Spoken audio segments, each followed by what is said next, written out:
अरे बच्चों, यह कक्षा नवम के अलंकार पाठ से संबंधित दूसरा वीडियो है। पहली कक्षा में आपको अलंकार और अलंकार की परिभाषा बताया जा चुका है।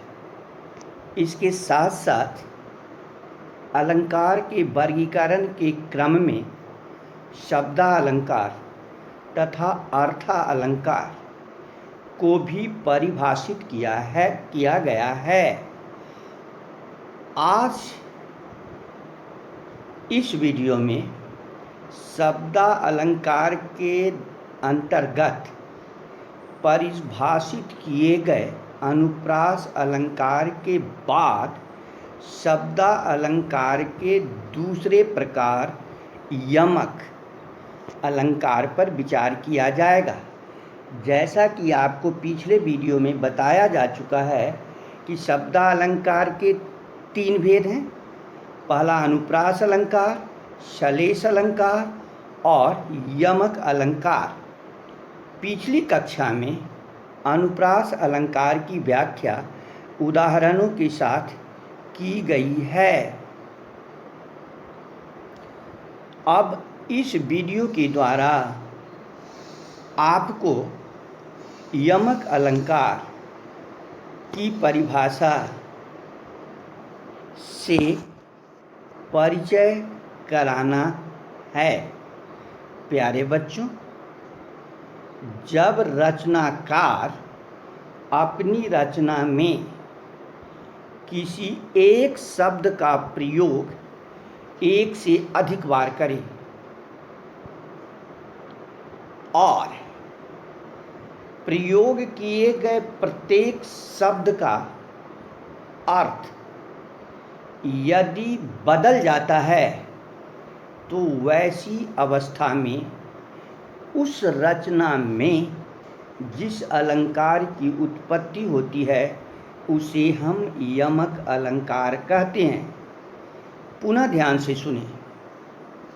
अगर रचनाकार अपनी रचना में किसी शब्द का एक से अधिक बार प्रयोग करता हो और प्रत्येक बार प्रयोग किए गए शब्दों का अर्थ बदल जाता हो, वैसी अवस्था में उस रचना में उत्पन्न अलंकार को हम यमक अलंकार कहते हैं। जैसे सारंग नैनी सारंग बैनी, सारंग से जब सारंग लागे, सारंग धकियावत सारंग को। यह विद्यापति की रचना है।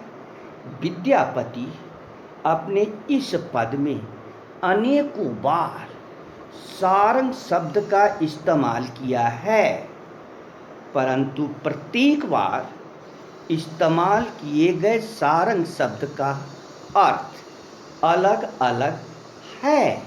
अतः बच्चों, यह बात जेहन में बैठाने की ज़रूरत है और आत्मसात करने की ज़रूरत है। जब रचनाकार द्वारा वैसी रचना की जा रही हो जिसमें एक शब्द का अनेक बार प्रयोग हो और प्रत्येक बार उसका अर्थ बदल जाता हो, तो ऐसी अवस्था में उत्पन्न अलंकार को यमक अलंकार कहा जाता है।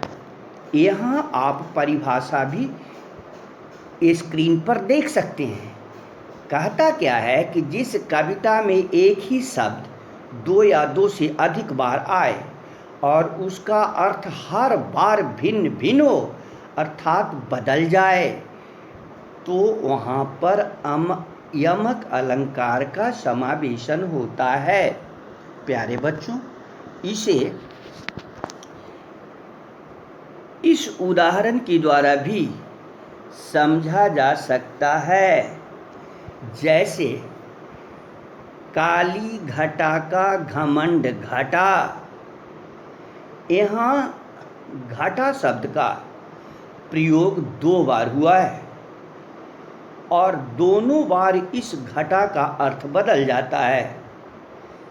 पहली बार जो घटा का प्रयोग किया गया है उसका अर्थ होता है काले बादल, तथा दूसरी बार जो घटा का प्रयोग किया गया है उसका अर्थ है कम होना अर्थात घटना।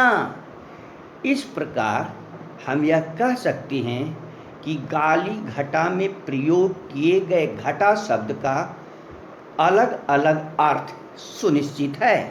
अतः ऐसी अवस्था में इस पद में अलंकार यमक का ही समावेशन होता है।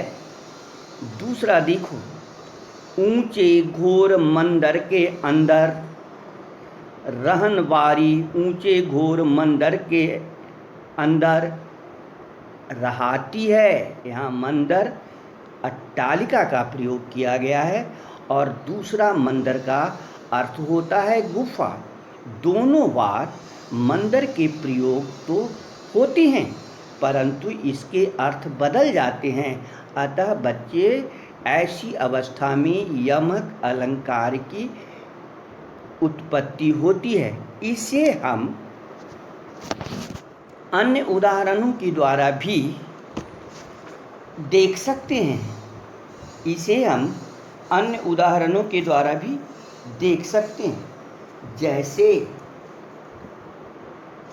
जैसे रहीमन पानी राखिए बिन पानी सब सून, पानी गए न उबरे मोती मानुष चून।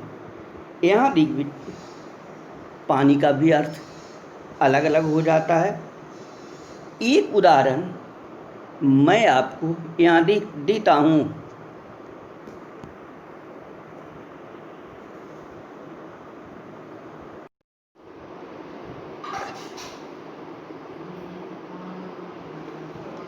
प्यारे बच्चों, इस उदाहरण में 3 बेर खाती है।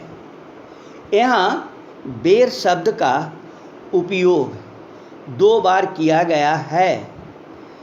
अतः प्यारे बच्चों, इस दोनों बार में बेर शब्द का प्रयोग जो पहली बार किया गया है उसमें पेड़ में फलने वाला फल होता है और दूसरी बार जो बेर का इस्तेमाल किया गया है उसका तात्पर्य बार अर्थात 3 बेर 3 बार खाती है।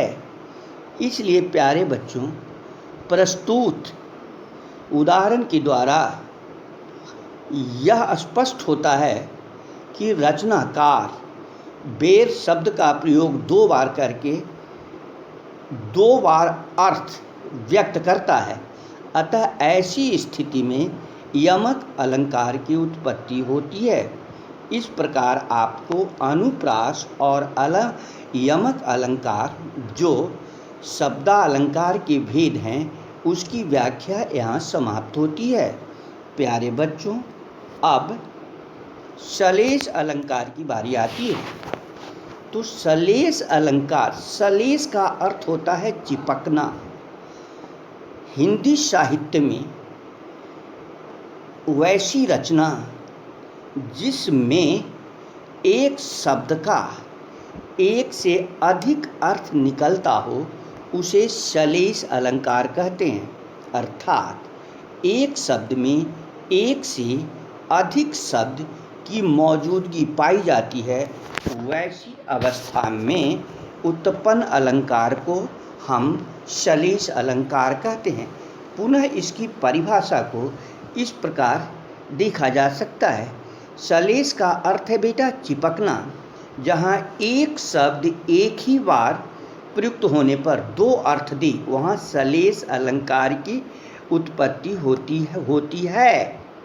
अर्थात जहाँ एक ही शब्द से 2 अर्थ चिपके हों वहाँ पर सलेश अलंकार की उत्पत्ति होती है।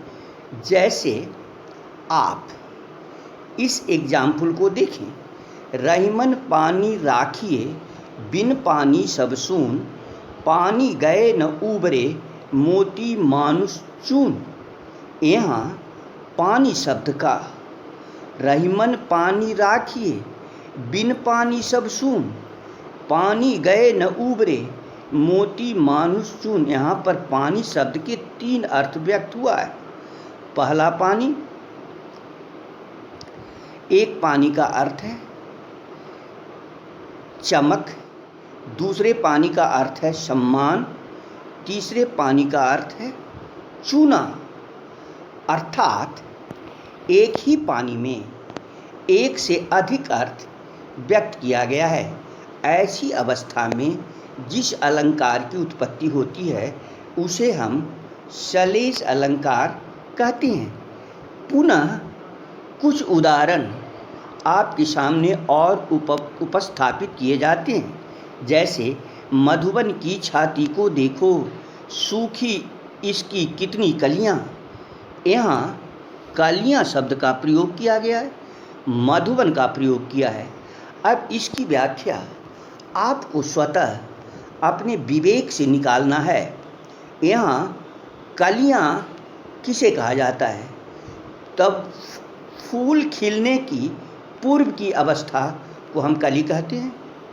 फूल खिलने की पूर्व की अवस्था कली कहते हैं। यही कली आगे चल के फूल में रूपांतरित होता है।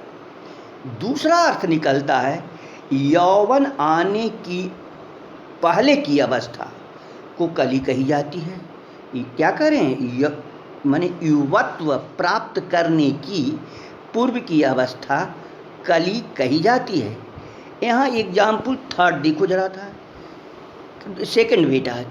चरण धरत चिंता करत, चितवन चारों ओर, सुवर्ण को खोजत फिरत, कवि व्यभिचारी चोर।